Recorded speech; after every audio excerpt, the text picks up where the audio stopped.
Hello and welcome to Wordplay Wednesday.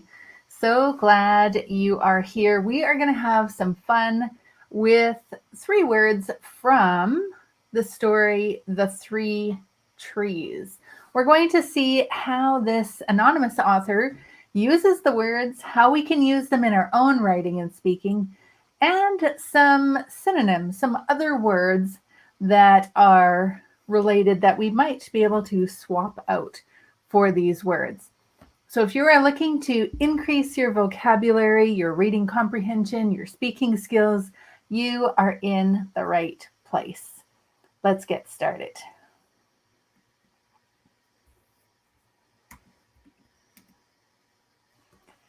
These stories, this story, The 3 Trees, is on season 4, episode 1 of Saturday Story. So if you haven't listened to that yet, go to Podbean or iTunes. You can find it wherever you listen to podcasts.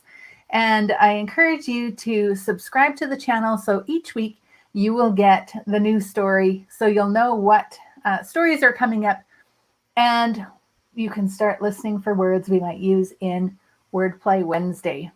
So go ahead and subscribe to Saturday Stories. The first word we're going to talk about in this story, The 3 Trees, and if you haven't had a chance to listen to it yet, the story goes like this. There are 3 trees, and they each aspire to do something. And throughout the course of their life, they keep thinking, when am I going to do this great thing? Turns out all 3 of them get chopped down, and they end up being fashioned into other things that they didn't anticipate. And at the end, the 3rd tree realizes that it has accomplished its goal, even though it looked different. So one of the words in this story is swoop. This is a great word. I love the sound of it. Swoop. It's got that whoop, which sounds like the action. To fly down suddenly, fly down through the air suddenly. So it is not a slow action. It is a swoop. And in the story, we get this. Years passed and the little trees grew tall. One day, 3 woodcutters climbed the mountain. The first woodcutter looked at the first tree and said, "This tree is beautiful. It is perfect for me." With a swoop of his shining axe, the first tree fell. "Now I shall be made into a beautiful chest. I shall hold wonderful treasure," the first tree said. So here we see the author using this word swoop, and we can just imagine, because this word puts a picture in our head of this axe and the woodcutter swooping down with his axe to fell the tree. We can use this in our own speaking, in our own writing, in this way, perhaps. The police swooped in and captured the criminals.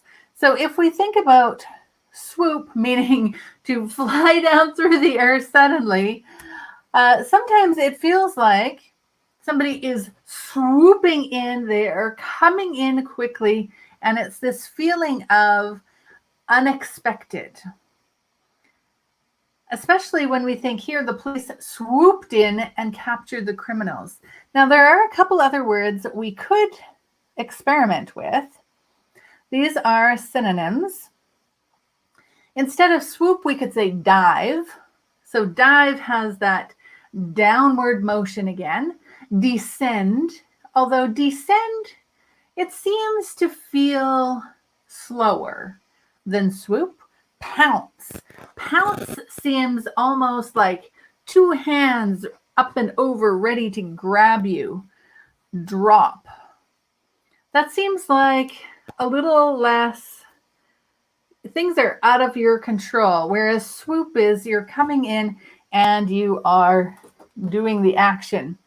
How about rush? Coming in with a rush. Let's see if some of these words work. What if the author had said, with a rush of his shining axe.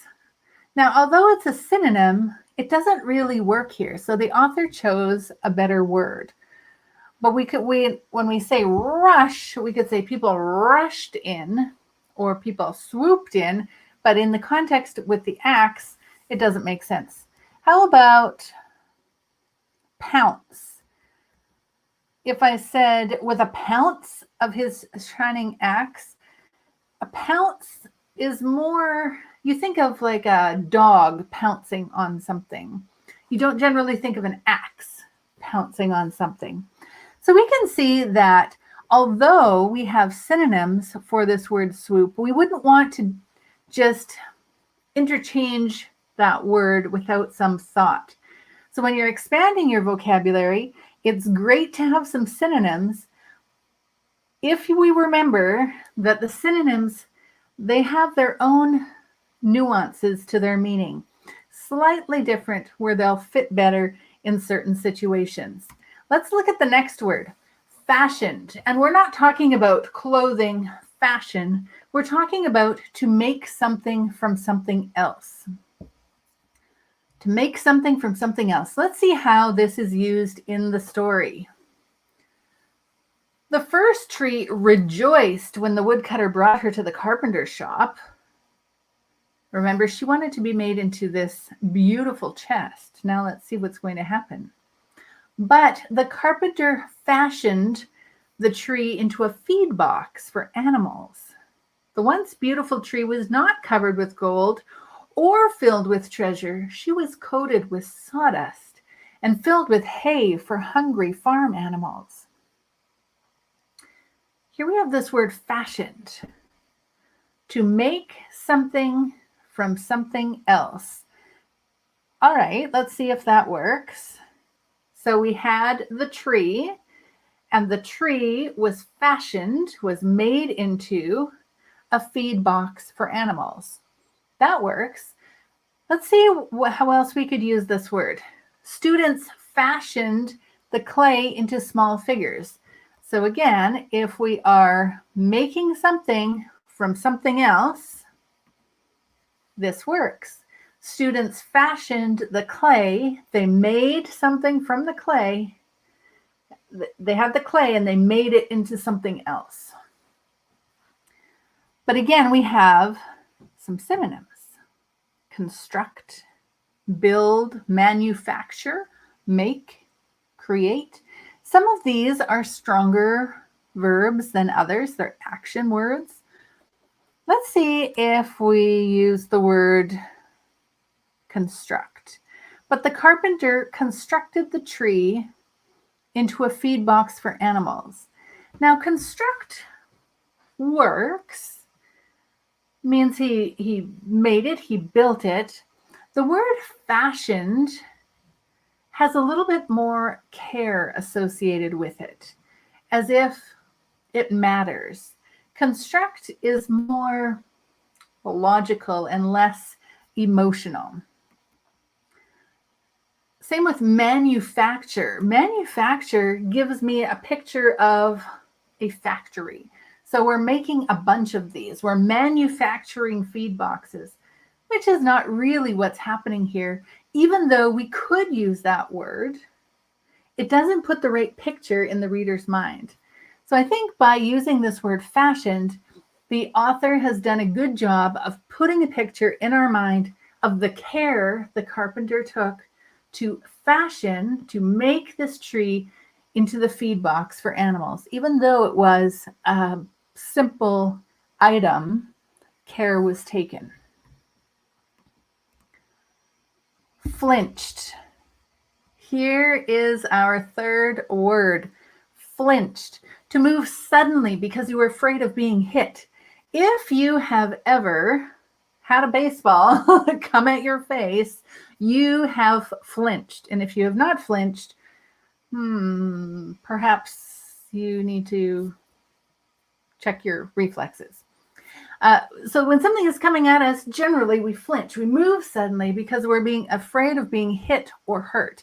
Let's see how the author uses this word in the story. One Friday morning, the third tree. Now, the third tree, the third tree's goal was to point people to God. That's what they wanted to do. They wanted to stay on the top of the mountain.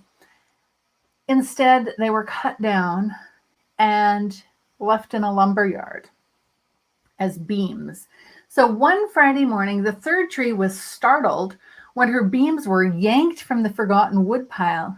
She flinched as she was carried through an angry, jeering crowd. Now, something interesting to note here when you're thinking about writing and what vocabulary to use, let's see how the author used a couple of words to build the picture. So one Friday morning, the third tree was startled. So there we have this shocked kind of action already. When her beams were yanked, so they weren't just gently pulled, they were yanked, which again gives that sudden movement. And she flinched. So we have startled, yanked, flinched. These words all fit together. So when you're thinking about your vocabulary, you're thinking about your writing and your word choice, see that the words that you're using match and they can build for greater impact. Let's see what kind of place we can use this in the real world. He flinched when I tapped him on the shoulder. If you have ever been focused on something and you're focusing and somebody taps you on the shoulder, oh, you're startled, you flinch. So we can use this in our speaking, in our writing. This is one way to use it. Now here are some synonyms. Wince, start, recoil, shrink, cringe. Now these all are nuanced as well. When we wince, we also think of a facial expression. Ooh, like something is painful. Start, this doesn't mean we're starting an activity. This means somebody frightens you and you do this kind of a action. You're startled. Recoil. So flinch is quick. You're flinching. I'm going to have twitches by the time I'm done this if I keep doing all these actions. Recoil, you're sort of pulling back. Like, oh, somebody puts a snake in your face. I don't want that. So you pull back. The same as this word shrink. So if you're shrinking back, you're pulling back sort of into yourself. Same with cringing. Cringing also has some facial expression to it. All of these words are great to use to put a picture in the reader's mind. Now let's see what happens if we were to swap out flinched for one of these other words. One Friday morning, the third tree was startled when her beams were yanked from the forgotten woodpile. She started as she was carried through an angry, jeering crowd.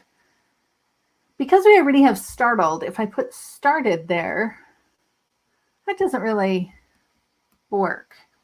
How about wince? And again, we'll use the correct tense. So here we have flinched, so we're going to use winced. She winced as she was carried through an angry, jeering crowd. Flinching is a more abrupt action, and a wince is more a facial emotional action. So it doesn't really fit as well. Same with cringe. Cringe is, ooh, she cringed. Like you're, ooh, I don't like this. Whereas we have this angry, jeering crowd. So you're going to be flinching because you're afraid of being hit. And those words match.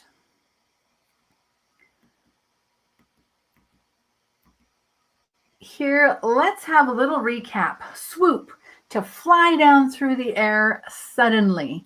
Fashioned, to make something from something else. And flinched, to move suddenly because you are afraid of being hit or hurt. I hope you're able to use these three words and think of some of those synonyms in your speaking, in your writing, and as you see them, as you're reading or hear them as you're listening. They will put pictures in your mind and you'll increase your English language skills. I invite you to join me on Friday where we're going to write a 7-sentence version of this story, The Three Trees. So go ahead, make sure you listen to it on Saturday Stories. Sign up for the webinar. I will put the link in the comments below. Sign up for that webinar. Absolutely free. We will go through writing, thinking, writing, and revising. So you'll understand the whole writing process. Will be about 45 minutes by the time we have a chat and talk it through and do the thinking, writing, and revising. I hope to see you there. Thank you for joining me for this episode of Wordplay Wednesday. Until next time, keep reading and writing.